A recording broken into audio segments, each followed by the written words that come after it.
Good Monday evening to you folks in TikTok world. The only Chef Randy coming at you.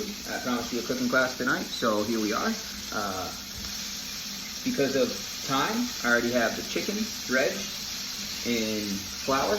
Well, we're doing chicken Alfredo tonight upon special request by my first fan. Asked me to do so. So I got some constructive criticism on yesterday's cooking class, and because it ran a little long, like all my cooking classes, so I figured out a couple ways to tone it down. Well, the time anyway, not my vibrant and bright personality. But, so this is just chicken thighs, because I've always been a leg man myself. So I like chicken thighs because I like dark meat, it's juicier, it's tender, it's more tender, and I just like it, it's got more flavor. So I cut the fat off the thighs and I pounded it out so that they would cook evenly. This right here is just a screen. If you don't have one, I highly recommend you get one if you do a lot of sauteing and things of that nature. But we're just going to brown these in the pan. So basically the screen stops oil from splattering all over your oven, which is great because it always makes a mess. So I just got the chicken dredged in some seasoned flour, salt and pepper.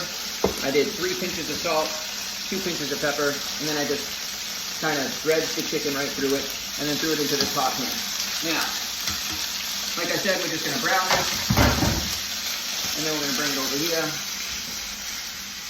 Woo! Smoke! And I'm going to put it on a pan, and I got my oven preheated to 400 degrees, and we're just going to let it cook the rest of the way in the oven. Okay? Now, a little dark on one side there. Now, you're going to take the same pan. Don't wash it out because there's a lot of flavor in there. It's just olive oil in it right now and chicken flavor. And we're going to take some mushrooms. So it's chicken parm.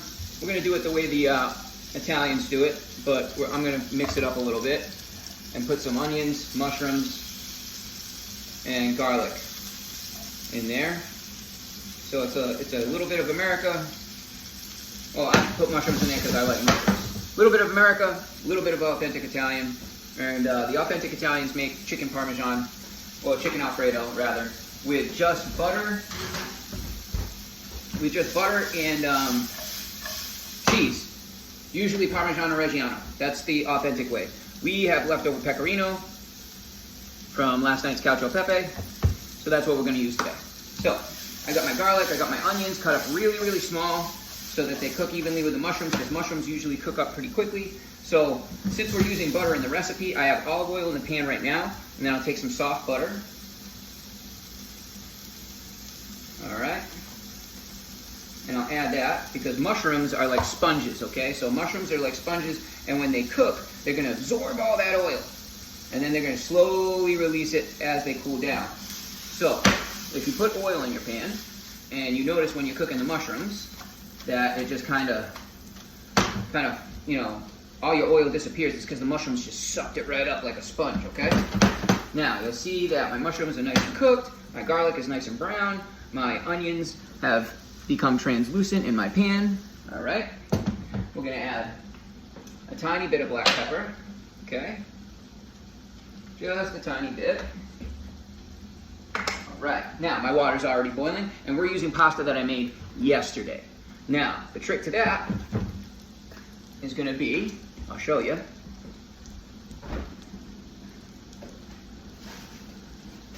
A lot of people don't know that if you make fresh pasta, you don't have to eat it all that night. You can save it. But in order to save it, you have to put it in a Ziploc bag or wrap it up nice and tight like I did, and put it in the freezer. The only thing is that when you use it, you have to take it straight out of the freezer and right into boiling water, which I have here. If you let it thaw, it'll become a thawed out, messy pasta dough.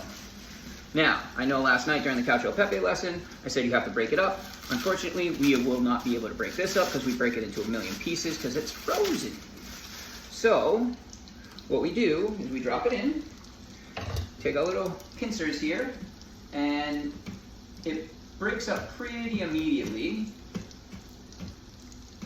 And you just want to make sure that there's no pasta that's stuck together and you just stir it on in. Now, just like cacio e pepe last night, we're going to use this starch water to make our sauce, okay? So, now, I got this working. I got starch in the water, right? So then I'm going to deglaze the pan with some of this starch water here. Okay? Yeah. You'll see, as it cooks down, it's going to get nice and thick. All right. Now, it's going to take on a little bit of a brown color, and that's fine because there's chicken flavor, there's mushrooms, there's brown garlic, and translucent onions. So it's not really that big a deal. Now, we're going to take some more soft butter, probably about a tablespoon and a half there, and at first I probably added 3/4 of a tablespoon, okay? So we're just going to let that melt down, and as it's melting down, we are going to grate our pecorino in, okay? I'm going to turn this heat off because we don't want our pecorino to clump on us, all right? And here we go. I'll get that big chunk of cheese out of there. All right. Now, I'm going to add more cheese to this when I add the pasta, when it's done cooking. But you'll see that it doesn't clump. It just kind of makes a nice creamy sauce, all right? It's not clumping because I shut the heat off, all right? You don't want direct heat when you're grating hot cheese into some pasta water. Now, depending on how this sauce looks, I'll probably hit it with some more heat when I add some more pasta to it, okay? And this pasta is probably right there because it's the capellini that I did. Now, perfect, absolutely perfect. Now, there's going to be a little bit of residual water that comes with this pasta, okay? And you can see it's still bubbling. You can see the sauce still bubbling because of the residual heat. All right, now, we're going to go here with the pasta. We're going to add a little bit more pasta water, tiny bit more, probably a teaspoon, okay? And then I'm going to grate more cheese over the top of the pasta, the fresh pasta. I almost said noodles. When I was teaching classes, it was sacrilegious to say noodles. We don't say noodles at the place I was working. All right, now I'm just going to use these tongs to kind of work in that cheese. Oh, all right. Now, we're going to taste it here. That's how I like my pasta, nice and long. I like to see how many times I can twirl it around the fork. Needs a little salt. Tiny bit of salt. Boom. And a little bit more cheese. Always needs more cheese, in my mind. Always. All right. Oh, big lumps, big lumps.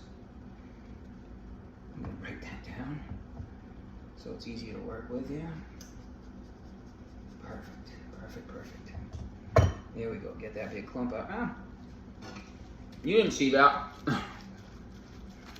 All right, now we have an Alfredo. Okay. I'm gonna add a little bit more pasta water here. It's just so we have a little bit more sauce to pour over the top there.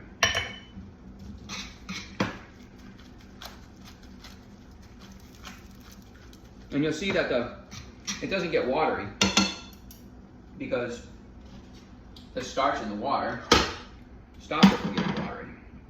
Now, no heat. I'm going to take this pasta, and like I said, you watch. I go into the pasta, and I twirl. This is a good little party trick too. All right, to get a little nice plate presentation. Now, I'm going to go back to the rest of this pasta without taking all of the sauce. That is what's key, okay? Now, I'm going to go into the oven, grab our chicken, that is definitely done. Nice and crispy, nice golden brown color. Stick it in the tin foil, that's okay. Go right over the top with that. We'll go 2 pieces. All right. Now we'll just take the rest of this sausage mushroom. I hate it when pasta ends up on top of protein, but it's gonna have to happen here. Go right over the top of that, right?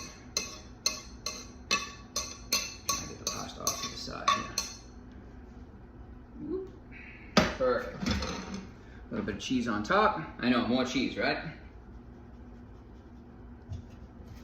And there you go. Mushroom pasta Alfredo.